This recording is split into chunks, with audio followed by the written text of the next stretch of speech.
were rewritten by the new acting mayor. My husband and I have been foster parents for almost 7 years. We have taken in many special needs boys. OCS calls us specifically for those with autism because our oldest biological son has autism. Autism is a large spectrum, but if you are familiar with it at all, you will know that it can range from verbal to nonverbal. Communication is huge for these kids. One of my children is nonverbal. I believe the mask mandate is discriminatory against those who experience a disability that affects communication. My sweet boy just turned 12. He cannot communicate with anyone who has a mask on. He panics. It is the saddest thing I have ever seen. He tries to be compliant but struggles to understand what someone is asking or saying if their face is covered. I watched him completely panic in a doctor's office at the beginning of COVID, and that was when I realized how detrimental they are to those who cannot understand what they are and how to communicate. His disability is hard enough for him to deal with than to have anxiety and panic because of masks. I put him in an ABA center with homeschool support so that he would not be affected to having to wear a mask. I bought 24 face shields on Amazon for anyone that is required to wear protection while working with him. I feel strongly that it is my job to protect and advocate for him. His doctor's office now accommodates him with clear shields as well. The law if required in churches, would keep him from being able to communicate with others. I would never mask him or anyone working with him. He would have to stop going to church. He loves to move and rock to the music, and it would be incredibly sad for me and for him because it's wrong. I'm concerned that the disabled are not being represented. The original mandate passed by Berkowitz had allowances for disabled and those working with them. You have taken all of those out now and want to make it law. Some people with autism are sensitive to touch and texture. Covering the nose and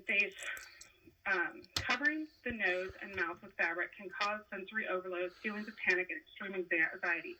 But for my son, it's more than that.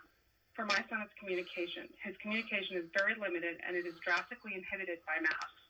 I would ask you also if the deaf community has been affected by this mask mandate. With fewer than 1% of Americans having a confirmed case... Apologies for interrupting, ma'am, but your time is up. Thank you. All right, our next three are Sarah Yagadin, Eugene Carl Haberman, and Dustin Sherman. So let's go ahead and call Miss Yagadin. And then Mr. Haberman, if you could please come to the podium. Thank you.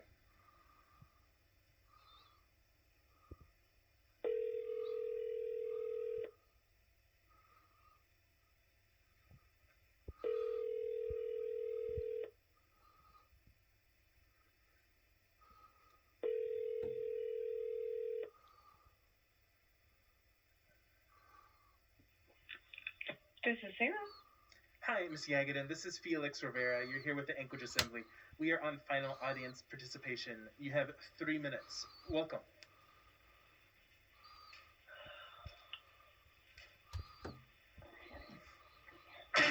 Wow, I do not have to give this actually. I'm just asking as a mom to support our kids' sports return, and I'm asking that you allow kids to be able to play sports again, in competitive sports, and to loosen the restrictions that have been upon our kids. And that's what I'm looking for. I'm looking for, I was not prepared to receive this phone call. I will keep it short. I am just asking that you'll think of our children and that you will think of their future and think about how, bringing back sports brings back their futures, and they need this now more than ever. Thank you. Thank you. Welcome.